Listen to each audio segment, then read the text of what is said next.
Abonnez-vous à la chaîne YouTube, cliquez sur la cloche de notification pour nous suivre en temps réel, partagez, aimez et commentez la vidéo. ñu ngi leen di nuyu di leen jaajëfal yéen ñi nga xamante ne nii yéenay suivre chaîne bii di Xalaat TV ñu leen di dalalaat ci seen nouvelle vidéo tey nag ñuy wax ci wàllum laïcité parce que moo la boo xamante ni ñu bari ñu ngi koy dégg parce que ñu bari bu ñu déggee laïcité dañuy jàpp ni mooy diine yëpp ñu yamale leen ñu boole nekk ci jàmm ci ab réew ñu bari noonu la ñuy déggee laïcité alors que tekkiwul loolu laïcité ab théorie seytaane la boo xamante ni jaamu seytaane yi noonu diine yi moo xam l'islam wala christianisme ñoo ko sab pour xeex lépp lu jëm ci diine moo xam ngay chrétien moo xam ngay jullit ak bépp gëm boo mënti gëm laïcité li ko tax a jóg mooy xeex loolee te loolu foog nit ñi xam ko mi ngi juddoo France bi nga xam ne moo ñu colonisé gannaaw ba ñu joxee suñu indépendance ñu bàyyi fi laïcité bi nga xamante ni ñun moom la ñu continuer loolee lépp duñ ci entrer en détail dañ leen di bàyyi ngeen déglu professeur Babacar Mboup def na ci ab jàngat bu yaatu bu am solo képp koo xamante ni xamoo luy laïcité boo seetaanee vidéo bi di ci xam lépp lu ump ni mu juddoo en France nañ ko fa sappee ak niñ ko imposé biir Sénégal ba tey yàqu-yàqu yi ñu fiy dégg lépp ci jikko muy góor jigéen muy ñi nga xam ne dañu jaay seen rouge seytaane ak bépp mbon muy conséquence laïcité bi nga xamante ni tubaab yi ñoo ko fi bàyyi gannaaw ba ñu joxee indépendance ba pare pour am ci ay leeral dañ leen di bàyyi ngeen déglu professeur Babacar Mboup ci jàngat bi nga xamante ni def na ko ci histoire ba niñ ko indee biir Sénégal ñu ngi leen di may ngeen déglu ko. laïcité nag dafa mel ni benn baat laa wax nii rek ab baat la te it ñu bari noot lañ ko jàppee ab baat la am ci ñu jàpp sax ni lu baax la lu rafet la ndax nee nañ ndey ji seex la njaaxaanay la tëddee. waaye man ci biir waxtaan wi buñ ci ñëwee danañ xam ni bu dee ndey ji seexit ndey ji seex joo xam ne benn wenn la am te ak wet la tëdde la laïcité boo demee ci dictionnaire Larousse dafa wax ni mooy li nga xam ne lu laïque la rek caractère de ce qui est laïque ab système la boo xam ni dafay dàq église bi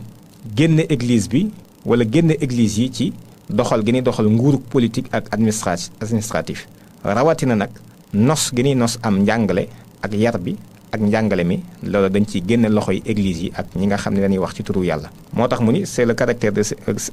de ce qui est laïque c'est un système qui exclut les églises de l'exercice du pouvoir politique ou administratif et notamment de l'organisation de l'enseignement bu fekkente ni da ngaa dem ci Encyclopædia Universalis dafa wax ni laïcité mooy rek le refus de l'État de toute sujétion envers les églises maanaam li ñuy wax état nga xam ne nation moo ko taxawal à travers ses institutions nee na dafay daal di gàntu lànk bañ bépp dunguru mbaa mu am lu ko église yi di indil su ko defee bu fekkente ni ku mel ni Ferdinand Buisson la ci dictionnaire pédagogique bi dafa wax ni état boo xam ne neutre na entre les cultes mboolem luy ak jaamu rek moo xam catholique la judaïsme la l'islam la bouddhisme nangam nee na état yi moom dafay neutre ci loola moom Buisson noonu la ko waxee nee na it dafay indépendant ci lépp loo xam ne si ay clergé la nga xam ne ñoom ñooy labbe yi wala sëriñ si wala ñooy waaraate di wax ci wàllu yàlla ustaas yi nee na du aju ci ñoom du seq ak ñoom dara dafay indépendant ci ñoom waaye it dafay dégager wu de toute conception théologique loolu nag mooy danger bi gën a garaaw ci définition bi lépp loo xam ne si fi mu ne xalaat la wala tëralin la te bàyyi ko woon ci yàlla rek dañ koy génne ci àll ba bu doon terrain bu ni football la dañ koy génnee jox ko carton rouge mu dem toogi nga xam ne dootul sañ a sax a toog ci terrain bi football day dem génn dem ca biti nee na léegi kon loolu moom mooy laïcité boo demee ci dictionnaire pédagogique am da nga ko ci fekk bu fekkente ni nag franc-maçon yi la ñoom naka jekk seen loge yëpp dañuy wax ni dafa laïque même seen constitution yi sax dañ ko ciy bind waaye ñi ko ci bindul danañ indi ñetti principe yi nga xam ne si moom moo tënk laïcité dañuy wax ni laïcité moom mooy convivialité rek ak it nit ki nekk gi ñu mën a nekkandoo ñun ñépp te kenn la sa morom di def du la gàllankoor ci dara loola ñoom wax nañ ni moom mooy laïcité ñetti principe yi nga xam ne moom la ñu wax ni nag moom moo ko ŋànk benn bi mooy tolérance mutuelle maanaam gi ak njëggalante kenn ku ci nekk mën koo defalanteeg sa morom ak nu mu mën a mel beneen bi ci des mooy respect des autres et de soi maanaam respecter sa bopp respecter ñi ci des ñetteelu principe bi nag nee nañ mooy liberté absolue de conscience maanaam sam xel dañ koy boyal ni ngelaw fu ne mu jaar fa fu ne mu dem fa nga xam ne si sa conscience lu mu la jox rek lu mu la may loola mën nga caa nekk mën nga caa yëngu loola it danañ gis ni dana daal di am problème ndax ñun ñi nga xam ne dañoo gëm yàlla gëmu yonentam kenn boyaluñu kenn wutaluñu dañ ñoo tënk jatañ ñu yeewuñu fi barab loola it day daal di am ak gàllankoor ñun ci suñu pas-pas su ko defee danañ la xeex ba ni la pas-pas nañ ko génne waaye ñoom lii ñu waxit dafa mel ni pas-pas la léegi nag nit ñi xamul moom dañuy firee laïcité ci ni laïcité daal dafa neutre nday ji seex la ci mbooleem diine yi man la yow mi wax loolu da nga xamul ndax bu dee France gi laïcité juddoo laïcité neutrul ci diine yi foofa diine yi franc-maçon yi ak libre penseurs yi moo fa ëpp doole diine yi catholique waxuma la yeneen diine waaye bu dee Sénégal gi lay tamit diine yi franc-maçon yi moo fi ëpp doole donte ñoom bari wuñu fi ak libre penseurs yi tegu ci diine yi catholique l'islam soo ko dikk donc kon ak yamale amut foofu léegi it xëy na historique bi sax duma ci sori tey ndax yàgg nañ cee def ay waxtaan waaye dañoo gis ni am na solo nit ñi it ñu leen koy fàttali ndax ñu xam dëgg-dëgg comprendre dëgg-dëgg laïcité ak li ko tax a jóg boo demee France foofu ay buur a fa amoon ñu daa falu ña nekk ci église ba doon sëriñu buur ya xam ni dañoo wax ni ñoom ñoo yor ñaari jaas yi benn bi moo jëm ci wàllu diine pape bi moo ko yor beneen bi ci des muy wàllu nguur liy doxal àdduna pape bee ko yor waaye da koo dénk buur bi nga xam ne si ab taalibeem la kon ñoom noonu lañ leen doxee yàlla dogal it ñu collaboré woon collaboration boo xam ni déggante woon nañ lool mel na ni mburóokum soow daal maanaam mel na ni daal mënoon nañoo def bi mu demee nag ba collaboration boo it xëy na am na ñu ci gisul woon seen bopp mooy ñi ni tuddee le tiers état muy peuple bi xeet wi askan wi te ñoom ñoo fa ñoo ëpp doole waaye dañ leen doon jëfandikoo nañ leen daan jëfandikoo ci la am kuréel goo xam ni jóg na ñu koy wax libre penseurs yi nga xam ni fu ne amoon na fa aw nit ñoom ñoo jóg nag ne nañ jóg xeex lii bañ jógee di ko xeex ñu ne xeex gi mënta sotti te defuñu ko ci diir ba nga xam ne laaj na ko ñu def ko ci mu jëm ci ñetti fànn benn bu njëkk bi mooy le siècle des lumières nga xam ni ay xalaat lañ amoon di ko tasaare ak di wax ay wax yoo xam ne dafay nasaxal la nga xam ne fekkoon nañ ko fa ñu wax ni ci diine ko waxoon wala xeet yi théoriser loo xam ni dafay jëm ci monarchie yu demee noonu ak système yi ñu daan gouverner am seen ay ndaw yoo xam ni ñoo doon seeni ndaw moo xam ay Voltaire la ak ñoom Diderot wax ci lu bari bind ci lu bari ak yeneen gaa yi mel ni ñoom ba mu ko defee bañ ko defee diirub nangami at ba mu mat ab xarnu ci lañ daal di soog a dugal deuxième ba nga xam ni lii moo doon première bi oto bi mën a jóg deuxième bi topp ca mooy lan ñu daal di def jëmmi révolution ba ca boppam nga xam ne daaneel nguur ga daan ni nag léegi fi mu nekk nii monarchie amatu fi wala boog monarchie absolue ci 1789 moom loolu la woon. léegi bi ñu ko defee diirum ñetti at nag donte buur baa nga fa woon nag ci lañ sago sax jàpp buur ba rey ko fekk mu doon daw moom Louis XVI ñu rey ko daal di taxawal nag troisième bi soog a dugg mu ñetteel ba jéego ba mooy taxawal li ñuy wax république. kon nga gis ni bokk na ci ay baat yi nga xam ne indi nañ ko république mooy lan mooy li ñëpp bokk république boobu nag bi ñu ko taxawalee France dafa daanu ndax juróom-ñaari at la am rek daanu ñeent fukki at ak juróom-ñeent gannaaw ba ñu taxawalaat ñaareelu république mu am ñeenti at daanu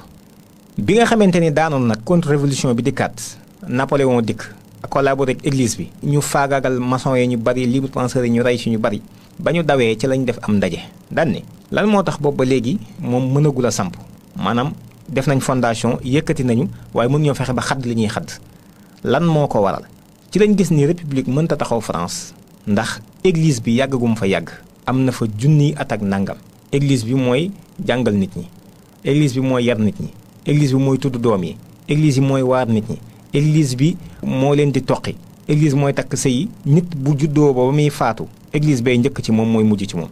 ci lañ gis ni nag fii ak église bi mi ngi def loolu ci biir France ñoom mënuñu faa taxawal lu dindi loolu moo tax ñu daan ni kon bokk na ci loo xam ne bu ñu ñëwee li ñuy njëkk a def mooy fexe ba kon dal ci kaw église bi dindi ko ci rôle boobu mu doon joué ci société française waaye suñ leen ko dindee nañ fexe indi leen diine joo xam ne moo koy wuutu dana leen di digal di leen tere di njëkk ci ñoom di mujj ci ñoom su ko defee di leen jàngal di leen yar di leen orienté loolu moo waral bi ñuy agsi ak troisième république bi ci 1870 ñu daal di ëndaale diine ju bees yooyu nga xam ne moom mooy laïcité loolu moom mooy ab taarixam soo ko xoolee siècle des lumières boobu nag boo xoolee ci 18e siècle gël si waxoon na ci ni ñoom ñi doon dundal siècle des lumières nga xam ne baat bi soo ko déggee rek dana la tegtal lu bari maanaam wax nañ ni obscurantisme moo nekkoon jamono dafa lëndëmoon nit ñi nekkuñu woon ci dara dañoo gëlëmoon kon ñoom libre penseurs yi ak maçon yi ñoo war a ñëw ngir gindi jamono ñoom seen gis-gis loolu la noonu lañ ko jàppe ba tax na Engels wax ni ñoom libre penseurs yooyu ak ñi doon animer siècle des Lumières bi ils ne reconnaissent aucune autorité extérieure de quelque genre qu'elle fût, religion, conception de la nature, société, organisation de l'État. Tout fut soumis à la critique la plus impitoyable. Tout dut justifier son existence devant le tribunal de la raison ou bien renoncer à l'existence. moom Engels mu ni ñoom ñooñu amul lenn benn kilifteef gu ñu nangu woon gu bàyyikoo ca biti ak nu mu mën a mel ak fu mu mën a bàyyikoo ak nu mën a toll moo xam diine la moo xam dañ ni lii mooy conception nature kuy jaamu ay xërëm moo xam dañ ni société bi nii la war a tëddee wala nii la daa doxee moo xam organisation état la moo xam lu mu mën a doon te bàyyikoo foofa rek te bàyyikoowul ñoom ci seen biir rek dañ ni loola nañ ko teg ci ëtt bi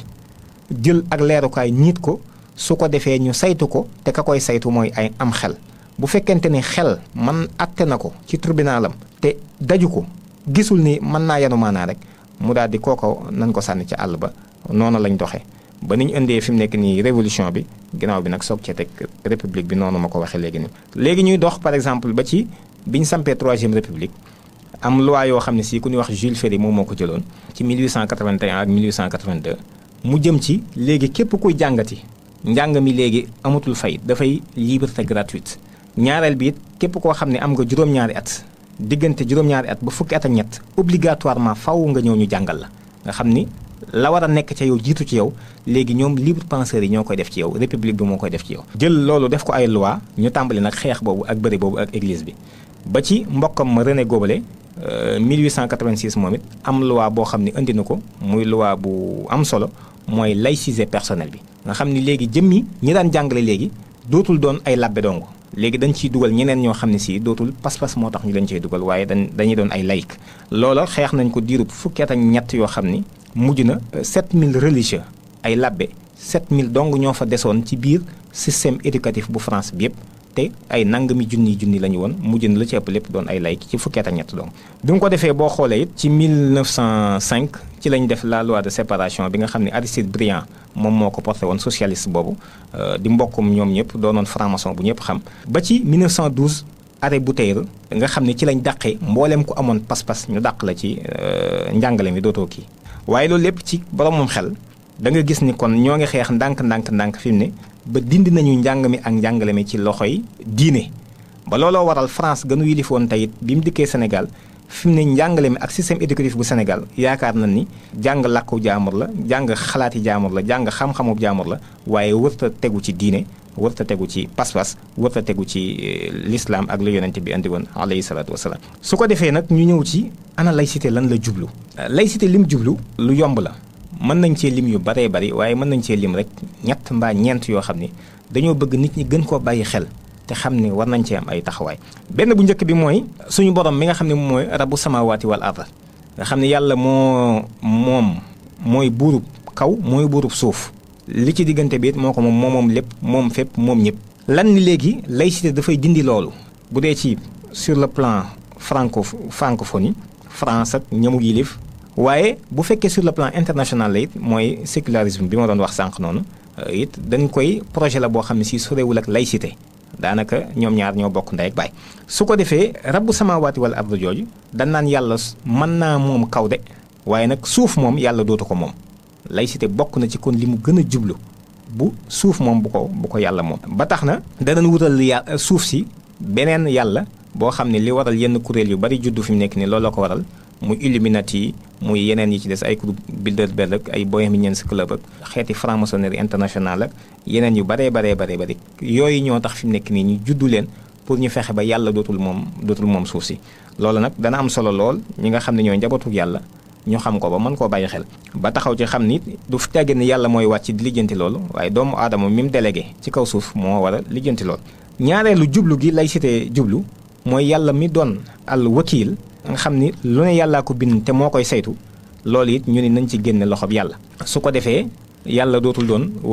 wakiil bi waaye keneen mooy saytu teg ko ci leneen ni ko Jules Ferry waxoon rek mon objectif c'est d'organiser le monde sans Dieu ku dem ci Encyclopædia Universalis ci xëtu juróom-ñeenti téeméer ak ñaar fukk ak juróom-benn da nga ci fekk li ma wax loolu nag di lu xam ni si lu doy waar la bu fekkente ni doomu aadama ak kóllëre gam amoon ak yàlla ak engagement yam ca jël misaax yi ca tegu ak it délégué gi ñu ko délee mu wàcc ci kaw suuf yàlla ni ko dama bëgg nangam bañ nangam mu agsi ci suuf léegi bëgg a war yàlla ba dagg digganteem ak moom ni ko léegi man li may doxal lépp yàlla dootoo ci doon dara dootoo doon sama dootoo doon wakil bi daal loola yaakaar naa ni lu doy waar la. bu ko defee ñetteel bi nga xam ne laïcité jublu na ko it mooy yàlla mi nga xam ne mooy alxakam ñu disqualifié ko yàlla dootul yor atte yi dootul ni nangam nañ ci def nangam nangam nañ bàyyi nangam nangam nañ ca moytu nangam moytu leen nangam bàyyi leen nangam daal ndigal ak tere dootul bàyyi ko ci yàlla. atte yi jëmi atte yi it dootul bàyyi ko ci yàlla. loolu moo waral fi mu nekk nii boo demee ci constitution bu Sénégal nga xam ne nee nañ mooy charte bi gën a rëy ci réew mi nga xam ni mel na ni sax tiimale nañ ko alxuraan ni moo ko gën a rëy te loolu nee nañ askan wi ñoo ko tànn charte boobu boo ca demee fi mu nekk nii li mu reconnaître du alxuraan li mu reconnaître mooy suñu xeli bopp yi nga xam ni du suñu xeli bopp ñun sénégalais waaye xel yi nga xam ni si mën naa roy te fonk te kawel lool ab tubaab muy waa France xel yooyu la ñu wax ni kon li ngeen bëgg moom mooy dox te la ngeen bëgg mooy li tubaab bi bëgg rek moo waral fi mu ne na ko France gisee rek loolu lañ ko gisee. ba tax na alxakam jooju alaysallah bi ahkamil xaakimin moom yàlla moomu dañu koy daal di disqualifié ni ko nag dootoo doon ki nga xam ne si yow yaay doon xakam bi waaye nag suñuy mbir dañu koy doxal waaye yow yàlla dañ la ciy génne. te am na lu alxuraan waxoon mboolem suñu mbir yëpp wa maa xtalaftum fiihi min shay'in fa hukmuhu ilallah dafay mel ni kon mbooleem atte yëpp dafa war a dellu ci yàlla waaye laïcité moom bañ na loolu dindi na ko. su ko defee ñeenteel bi nag jëmmi pas-pas ak ngëm yàlla laïcité daf koy xeex te du ko xeex boo xam ne xeexub jàmmaar loo lay doon nii déedéet daf koy xeex ndànk-ndànk ba nit ki dem ba pas-pas yi ni mu dëgëre woon ci xol yi te rëyee ci xol yi ñu dem ba pas-pas yooyu naax saay nga xam ni du ni kenn bul julli du ni kenn bul woor mën na laa sax tabaxal jàkk jàppale la ca defar ga jàppale la ci màggal geeg cant geeg gàmmu geeg yu ni demee ak woote yi jullit yëpp waaye nag la muy def dëgg mooy ni dana dem ba nasaxal pas-pas ci xol yi ba nga xam ne nit ñi dootuñu yëg yàlla nañ ko war a yëge bokk na ci rek boo xoolee tey la Senghor waxoon bi mu waxtaanee ak pape bi ba noppi ni ko daal mënumaa fexe ba sénégalais yi duñu doon ay jullit lépp ci ñoom waaye dañaa fexe bañ doon ay jullit yu sàggan ay naafiq loola nag xalaat ba mu ca amoon te di ko doxal ba tey muy dox ci réew mi mooy nañ fexe ba ci turu sénégalais yi daal di jóg daan ni ñun kat ay jullit lañu yàllaa ñu wax ni bu leen jege njaaloo ñu ne waaw yàllaa ko wax léegi ndax dégg nañu ñu ni dégg nañu ndax da ngeen topp ñu ni déedéet ñun nag duñ topp léegi sax duñ yem ci ñàkk topp loolu waaye li may def mooy du ma yem ci ñàkk topp gi waaye dañuy daganal sax fii njaaloo daganal nañ ko ci suñu chartum réew nga xam ni gëm nañ alxuraan nag waaye foofu moom ñun dégg nañ ko waaye topp moom duñ ko def kon dañ koy daganal ci suñu biir réew daal ni yemuñu ci duñ ko bind rek daganal ko yéen jigéen ñi bëgg a jaay seen bopp ñëw leen ñu daal di ñëw ñu ni ñun ci suñu tur man mii ak ñeneen ñi dëkk ci Sénégal gépp suñu sénégalais yi ci suñu tur daganal nañ fi njaaloo kon ci suñu tur lan la joxe këyit wii nga mën fee dem di jaay sa bopp yow ku jigéen ki ñoo créé brigade des mœurs ba ko am ci suñu tur lañ ko créé di leen fay suñu alal ba noppi ñu ciy defal jigéen ñi lool waaye li taxoon may wax sax du loolu nga xam ne mën nga ci déggee nag lu baree bari waaye li taxoon may wax mooy jigéen ji su demee ba jënd aw kartam fournir dossier bi mu war a fournir ba nu defal ko kartam mu dem di jaay boppam jigéen ji at mu nekk day fay lempo yooyu ñuy fay état bi daf koo am fu mu koy ber nguurug Sénégal ca Senghor ba léegi suñ ko beree bu ko defee mboolem ñiy jaay sàngara ñiy tëgg ci kii bi di def lu noona nga xam ni seen alal lu xaraam la ñu leer wala ñu sib ko te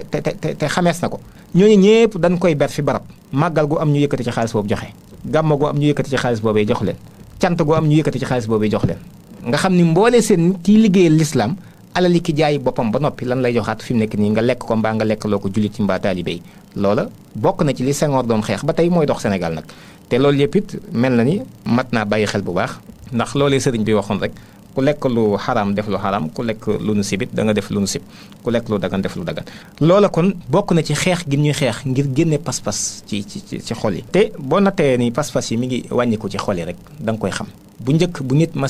jigéen masee am natt bu ko dal ba mu jëlee ca lam ca jëlee dafa daa faral di génn gàddaay yi daw ngir gàcce ak kersa gu muy am ma nga xam ne dootul mën a nekkati ci dëkk ba di leen xool su ko defee ay bokkam ya ko jege sax dañuy mel ni ñu kóngamlu dañuy mel ni ñoo xam ni dañoo am gàcce goo xam ne dootuñu mën a xool sax seen dëkkandoo yi ak seen nattangoo yi ngir gàcce goo xam ni ak diis gu jëf ji seen doom jooju jëf mu gis ko ci seen xol. waaye tey gis nañ ni loolu jigéen jum dalit doo yam ci di des sa kër baay ba tey fa ngay nekk waaye da nga cey teg xolli saw yaram xeesal ko ba mu xonq doo yam ca loolu da ngay génn ci mbedd mi di def défilé de mode di wanewu ne kaay leen xool ma njëkkewuma ko te duma ko mujje su ko defee bu bis ba jotee it ay bokkam ni njëkkewu ko fi te mujjewu ko kon nañ ko teral ñu yendu këndëng kënd gi yëngoo tëgg ak a fecc ak xëxaloo ba ngoon te lii diisoon na lool ca baay ak maam waaye mi ngi nii tey jii woyof na tooy ci xol yi tey jii ñun suñu xol li ma wax nag dajul ñëpp xëy na am na ñu muy naqari ba tey waaye rek gis nañ ni xol yi moom am na lu ciy tàmbali wàññiku looloo waraloon it am na fi télévision bu doon wax ni ci réew mi Sénégal ni yàlla góor la mbaa jigéen gis nga daanaka naqariwul kenn yooyu yëpp nag di ay mbir yoo xam ni lu doy waar la moo tax Philippe Le Villain dafa waxoon ni moom laïcité sa forme excessive s'appelle le laïcisme aujourd'hui et c'est une doctrine que selon Guy Coq ferait de la laïcité une philosophie complétée et guidée par la volonté d'expulser toute foi religieuse du cœur de l'homme maanaam laïcité formam bi nga xam ne si tey moo gën a dangereux nga xam ne ñoo ngi koy jëfandikoo di ko jëfe moom nee na mooy laïcisme tey jii te moom moomu nee na pas-pas la diine la ci ni ko benn borom xam-xam waxee muy Guy Coq wax na ni loola mooy def laïcité xeeti philosophie ay xalaat boo xam ne danañ ko mottali te joyal ko mu jëm ci génne pas-pas génne lépp loo xam ne si pas-pas la ngëm la jëm ci yàlla ñu génne ko ci xolub doomu aadama nee na loolu moom mooy ak jubloom ku mel ni Hollard ku ko xam ni franc-maçon bu mag la ci ñi taxawal laïcité ci France la am na benn tontu bu mu tontu woon Ferdinand Buisson mi nga xam ne moom mooy jëwriñ ji nga xam ne moo jàmmar la woon ak église bi doon diir bu yàgg ministère de l'instruction publique France waxit ni sunu jublu mooy teqale yàlla ak nit ki teqale yàlla ak askan xeet wi teqale yàlla ak njaboot gi nee na loolu mooy jublu laïcité dëgg moom Ferdinand Buisson moom. Hollard daf ko mos a tontu ci ñoom ñaar waxtaan wu ñu doon wax di ko bind par presse interposée kii bu bindee fee kii bind fee tontuwaat ko. Hollard ni ko vous aussi vous êtes d'avis que notre droit et notre devoir c'est d'essayer de détruire par l'instruction publique et par la liberté toutes les religions révélées mu ni ko yow it ànd nga ak man d'accord nga ci sunu àq ak sunu sañ-sañ ak sunu wërteef mooy fexe ba dindi te faagaagal ci njàngale mi ni jàngale muy instruction publique njàngale mi mooy li école di def école française ak it ci di leneen li nga xam ne tudde nañ ko liberté maanaam boyal gi nu wax nit ñi nan ni dañoo war a boyal nit ñi kenn dootu leen tënk nee na loolu ci la ñuy dindee mboolem luy diine ju bàyyi ko woon ca yàlla danañ ko faagagal ci kaw suuf si moom Hollard tamit wax la lool kon nit ki yow nga bàyyi xel bu baax ci laïcité mooy lan. donc yéen a ko déggandoo yaakaar naa ni à travers vidéo bi comprendre ngeen lépp li nga xamante ni moo jëm ci wàllum laïcité di ab luwaawu seytaane noonu lislaam yee ko fi teg di xeex nag bépp diine seen objectif mooy dindi diine ci xolu doomi aadama yi saxal seen xol yi li nga xam ne mooy mbon donc dañuy ñaan professeur Babacar Mboup yàlla yokk ko xam-xam bi nii lañ koy defee saa su ne saa yu ñu gisee benn intervention bu am solo ñeel li nga xamante ni nii mooy dundinu sénégalais yi seen i problème ak seen société ni ñu ko composé loolu lépp ñu dégtal leen ko ngeen mën a xam naka la tëddee donc ñu ngi leen di gërëm di leen jaajëfal di leen jox dig daje beneen yoon ak beneen vidéo.